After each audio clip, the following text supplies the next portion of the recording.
Monsieur Louali, Mesdames et Messieurs les élus de cette Assemblée, Mesdames et Messieurs les directeurs de l'exécutif, Madame, Messieurs les présidents d'APC, Messieurs les députés et sénateurs, amis de la presse, honorable assistance, salam alaikum. Pour le développement de nos communes et la création d'une dynamique positive, inclusive des différents acteurs pour l'amélioration des conditions de vie de nos citoyens. Il faut conjuguer des efforts entre les différents intervenants par la coordination, qui est un élément fondamental dans la structure du fonctionnement de chaque secteur.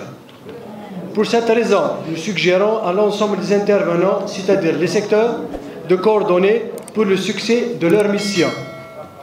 Plusieurs secteurs essentiels au développement local social de la wilaya connaissent un retard important, caractérisé par le gel de plusieurs programmes et plusieurs projets structurants importants et même vitaux pour notre région, ainsi que le report, l'annulation de nombreuses opérations et le non-respect des délais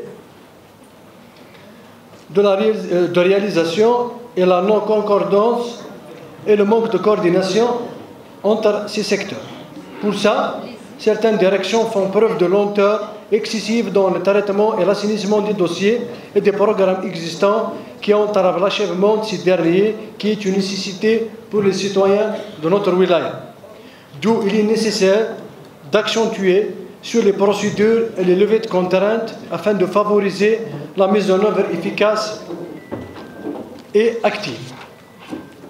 Monsieur Louali, il est à signaler que la répartition des programmes et des projets entre communes doit se faire d'une manière à prendre en considération la particularité de chaque territoire, tel que le relief, le nombre de population, les ressources locales, la vocation, afin de garantir une répartition équilibrée et efficace.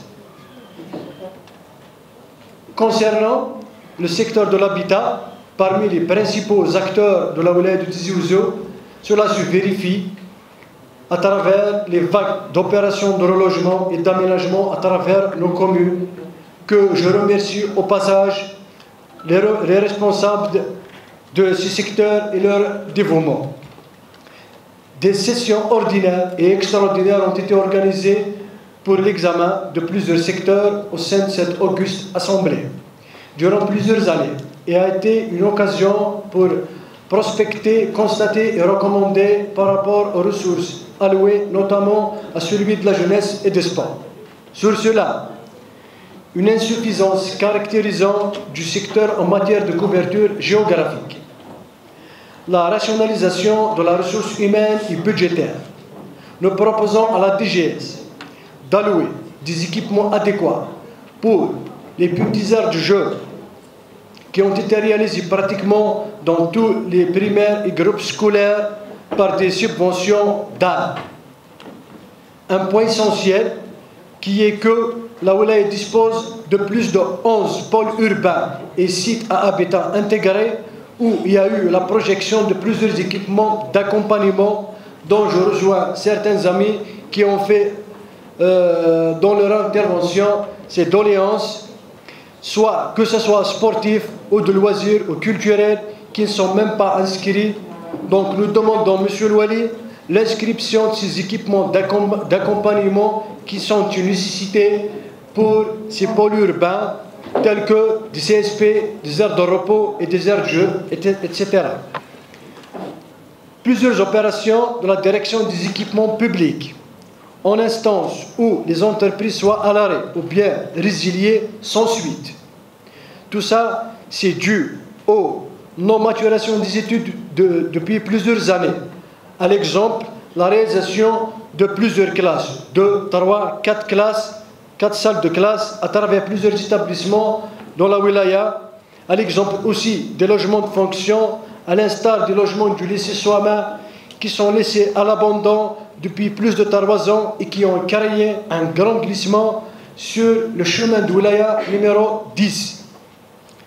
Plusieurs projets à leur indicatif, comme groupe scolaire, CEM, lycée, aussi connaissent un retard, faute des études non fondées et qui causent plusieurs glissements de terrain, menaçant les citoyens et leurs biens, à l'exemple du groupe scolaire du site 1080 logements ADL de la Misère, aussi au CEM du pôle d'excellence qui a créé un grand glissement où les citoyens qui y vivent ils sont menacés.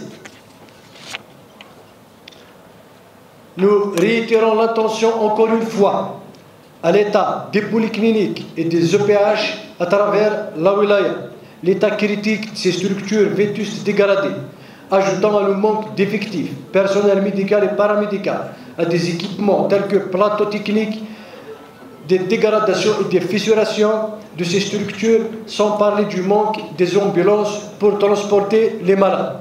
À l'exemple de la polyclinique de Souama, qui manque du personnel vu qu'elle a été dotée d'un équipement neuf non exploité.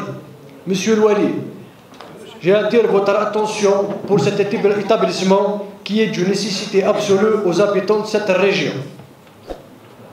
En parlant de préparation de la rentrée, et nous sommes à la rentrée scolaire 2024-2025, sans parler du manque d'équipement à travers le territoire de la wilaya et la réhabilitation des anciens établissements des Tarwassik. La direction qui se permet de jouer au ping-pong avec des fonctionnaires, des agents, des établissements, au lieu de régler ces problèmes du personnel, exemple du CUM Bas 5 et Zlad et du CUM Bas Tarwa et CUM ancien de Souama, qui sont en train de jouer avec des agents pour ne pas recruter. Or il faut régler immédiatement ce problème par un bon travail de la part de la direction de l'éducation. Cependant, on est en mesure aussi de déclarer l'état catastrophique des chaussées à travers tout le territoire de la wilaya, qui sont vétustes et toutes dégradées. Les pouvoirs publics mobilisent chaque année des moyens, que ce soit humains et financiers, pour éviter les catastrophes ingérables, telles que les accidents de la route, causés essentiellement par la négligence de ces dégradations flagrantes. Pourtant, un budget spécial est alloué justement pour prendre en charge l'entretien et la réparation de ces routes en question. Il y a aussi le manque de signalisation horizontale et verticale de ces derniers, provenant de l'argent des vignettes des automobilistes qui sont versés par ces usagers. À l'exemple de la liaison intercommunale Chaoufa, qui dessert plusieurs communes. Un exemple concret du calvaire que vivaient ceux qui empruntaient régulièrement ce tronçon, des affaissements, des nids de poules et des crevasses, etc. Le risque d'accident est permanent tout en essayant de les éviter. Un tronçon a été entretenu récemment. Les travaux de ces deux tronçons qui laissent à désirer. Sur le premier tronçon, il était à 9,5 km. Pour la deuxième tranche, elle était à 4 km. Il nous reste 1,4 km qui a été laissé à l'abandon. Pourquoi sur l'enveloppe d'entretien des chemins communaux, or que c'est une route qui n'a pas été classée à ce jour et qui tarde à voir son classement. Donc, j'attire encore une autre fois votre attention, Monsieur Louali et Monsieur le directeur des travaux publics, concernant ce tronçon restant d'1,5 km, afin de finir avec ce calvaire et la proposition du chemin intercommunal entre le chemin de Wilaya 250 et la RN12 qui s'étale sur 16 km pour son classement comme étant chemin de Wilaya en vue de son trafic important ou bien chemin national.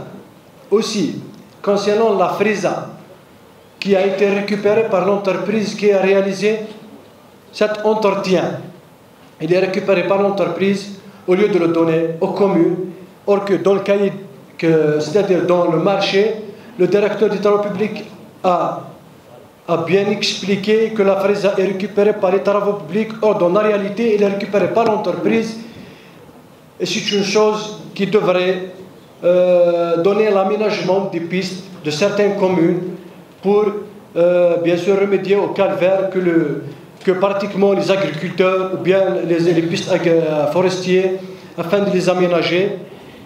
Donc on demandera pourquoi et des explications pourquoi elle est récupérée par cette dite entreprise.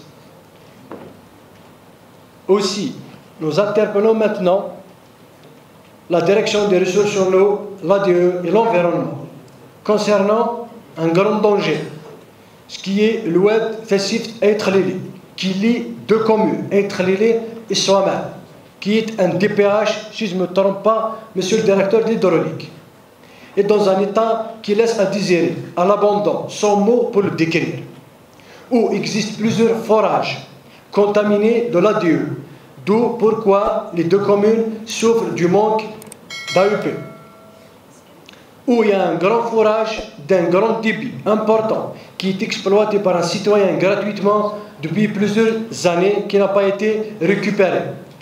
Aussi, les eaux usées d'une usine laiterie qui se déversent vers le même oued et qui sont aussi pompées par la suite vers le barrage Takseft. Pourquoi rien n'a été fait, messieurs les directeurs et madame la directrice? Sans parler de l'éradication des décharges sauvages qui sont créées tout le long des chemins de wilaya, route nationale, à l'exemple du CW 250, route intercommunale Chaoufa. Madame la directrice de l'ADE, qu'en est-il des 3 projets dans le cadre FNE sans suite à ce jour, au profit du village Ayat Zler, où le premier marché qui est en cours de réalisation, qui a connu un arrêt sans aucune suite, où l'entreprise, la MBTIC, qui a dégradé tout le chemin 250, présentant un risque d'accident mortel. Nous demandons des explications concernant ces projets, Monsieur le Wali, et que l'entreprise, la MBTIC, doit dépêcher une équipe pour la remise en état immédiat de ce chemin. En dernier, Monsieur le Wali, plusieurs souscripteurs des logements à location-vente ADR ne cessent de réclamer par rapport aux travaux des entreprises de l'ADR, que ce soit des finitions, l'électricité, l'étanchéité, etc., pratiquement pour tous les sites après livraison. Ainsi, il faut insister sur la geste IMO qui doit prendre ses responsabilités en face et de remédier à ces problèmes parce que ces souscripteurs vivent un calvaire et dépensent des sommes colossales par rapport à l'entretien après la livraison de leur logement. Merci pour votre attention. Merci, monsieur.